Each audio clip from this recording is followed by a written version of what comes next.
Phillips' latest updates. We just gave that, my friend, Raphinha to Chelsea. It could be. Are you worried about Chelsea getting involved here, Jess? Because you gooners have been like, oh, he's our boy. You know, I've seen you guys every day. You tweet a Brazilian flag or the Brazilian pole. Are you worried that if Chelsea, Todd Bowley, and their big size 10 boots get involved, you could be ousted? What are you saying? I'll be worried when they put in a bid. That's when I'll start to get worried. So you're worried then? Well, no, because they haven't put one in. And I read the report as well, and it said maybe looking at it, potentially, those types of things. And a lot of similar reports came out from reliable Chelsea outlets around Gabriel Jesus, and nothing really materialized. So I think this window is one of those where I can't panic until I see somebody else actually make a move. Then I'll be like, okay, now what are we going to do? But similar to Gabriel Jesus in the situation with Spurs, who I know Chelsea are better than Spurs. So I'll put that out there. But what you're willing to pay them and how much playing time they're going to get are going to be really, really important. I do think Gabriel Jesus chose us because we could offer him the starting position through the middle and the position that he wanted. And also we offered him the wages that were bigger than what Spurs could offer. I mean, Chelsea can offer big wages, but will they offer the playing time? So there's a lot of different factors here. If Chelsea were to come up with a bid, I do think that I would get more worried. But right now, I think they said similar things about Gabriel Jesus and nothing materialized. So we'll see. But I do think that the whole thing with Barcelona and Dembele, where does that leave Chelsea in terms of attackers? It doesn't look like anybody's going to be going after Nkunku. So yeah, and Spurs have already kind of started in on Richarlison. So it can materialize. I'm not saying it won't. I just say I will be more worried if and when it does. That's kind of where I am with it. Especially after the Gabriel Jesus thing, because we went through the panic of Spurs and Chelsea hijacking and nothing happened, so we'll just wait and see. Yeah, look, we have seen these things. I think Dembele is an interesting one. If Dembele does reject Barca, I really do see him going to Chelsea. That stops Chelsea from getting Raphinha. But equally, I think that the sort of the player everyone's missing here is if Dembele does leave, do Barca then go in for Raphinha? Because he's already agreed terms with them. They are his number one choice. I mean, theoretically, though, Arsenal shouldn't be going for him, though, should they?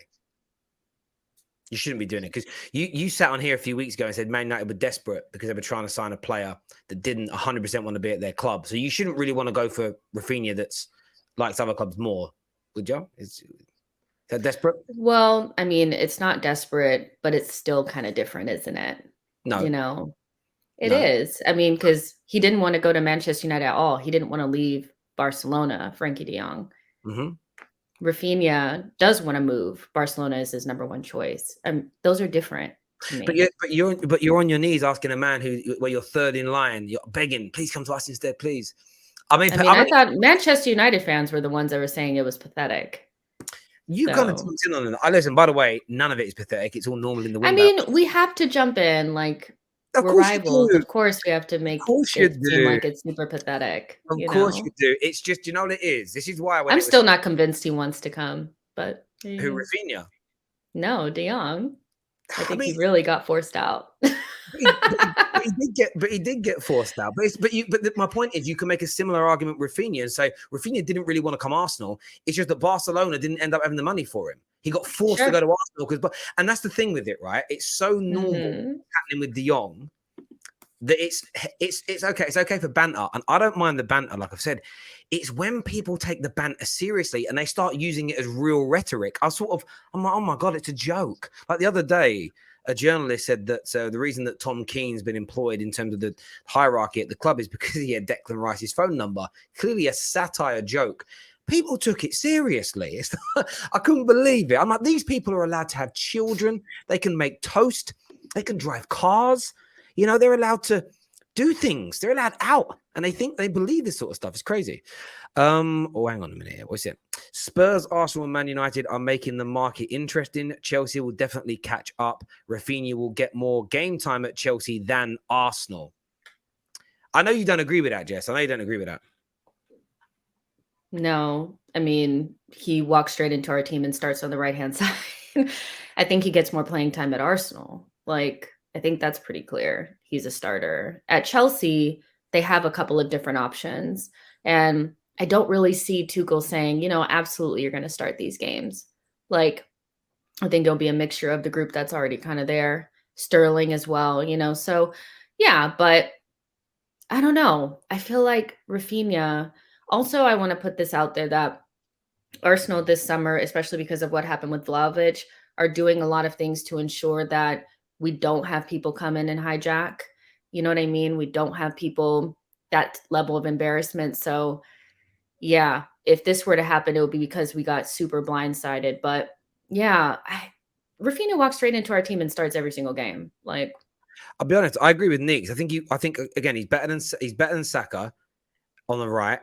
He's better than every Chelsea attacker on the right as well. Like I think he walks into this is the thing. I think he walks into both those teams without it being even questionable. so, are you saying that our attacks are at the similar level? Us and No, Chelsea? I'm just saying Raphinha is better than the attackers that you both have on the right hand sides of your attacks. That's all. Like Yeah. the attack's interesting because Chelsea's attack ain't that great. That's why they didn't score enough goals overall. They know they need to improve on it. You've got. I think Kai Havertz is a player. I think Mason Mount's pretty good, but Ziyech, Mhm. Callum Hudson-Odoi, just to name two, they're all fur coat and no knickers. There is no real substance to them as players in the Premier League. They don't. At the end of the day, you can have all the tricks, the skills, the silks, the drag backs, the step overs. You can make everyone go Bobby's a baller. You can make people make those weird noises. Do you know what I mean? You can wear the white Mhm. clothes, follow the right people on Instagram. You can be cool and fashionable, but not fucking good enough. And if you ain't scoring and assisting and creating chances as an attacker, you're doing niche. The rest of it's niche, brother. Unless there's something at the end of it. Do you know what I'm saying? And Raphinha comes with skill, tech, flair, ability, speed, athleticism, and goddamn outputs. That's You a know what real I'm gonna say, though? The go funny on. thing is that when it looked like he was just gonna go to Arsenal and nobody else was involved, he was overrated for the price, he wasn't that good. I am really looking forward to Chelsea fans coming around to it and saying, because they did the same exact thing with Gabriel Jesus. He was perfect for them when they thought that they were gonna get him or hijack the deal. He became so overrated the minute he got to Arsenal. And listen, I hear it. It happens to Man United all the time. De Jong for years spoken about as his brilliant play. This is how bad it's got at Man United. Oh, you're what is looking at you're looking because it's funny. You're looking at Lissandro Martinez, right? Good player, Mhm, right? mhm. Man United look at Very him. good. Man United look at him, and it's Ten Hag is a terrible manager because he can't identify players that he hasn't played with before. It's like, well, everyone else is trying to sign the players that he had at Ajax. Why shouldn't he try and sign them as well? Like it's Yeah.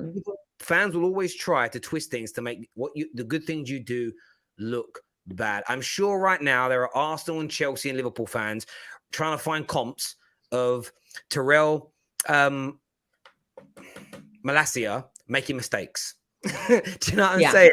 Like these things are happening all the time, always. This is what's going to happen. Like there's a what you always, but Man United linked to Frankie De Jong.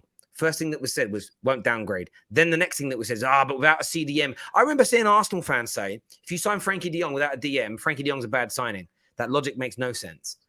The team might still have a hole in it, but it doesn't make Frankie De Jong a bad signing. Like he's still a brilliant Mhm. player. People always try and twist these things, and we know how good Gabriel Jesus is. But you know me, I don't fall into these traps. I say how good these players are at all times. I don't change my opinion because they join a rival club. Main reason I don't do that is because, like, when I started the football terrace, I wanted to speak to fans from multiple clubs. When you're biased like that, no one from a rival club is really going to listen to you. I get called biased every day, but that's because I have opinions people don't agree with. But at some point, I praise Yeah. everybody, and that's just the way. The one thing, like, I saw somebody in the comments say that I was a hypocrite about Basuma. I started off every single thing I said about Basuma that he was a really, really good player. So, like, that's not true. I don't change my tune based on whether or not they're gonna come to Arsenal. If Martinez goes to Manchester United, he's still gonna be a great player. If Raphinha goes to Chelsea, he's still gonna be a class player. Like, that's not how I work, but somehow you guys heard I said Basuma was crap, and no. But yeah, when we had the debate about him between him and Thomas Partey, yeah, I did say he was a little crappier. Cameron here says Arsenal fan base are going to go into meltdown when Saka says he wants to leave because he's not first team choice. Some will, though. You know that, Jay. Some will go mental if that happens. I knew we shouldn't have signed Raphinha.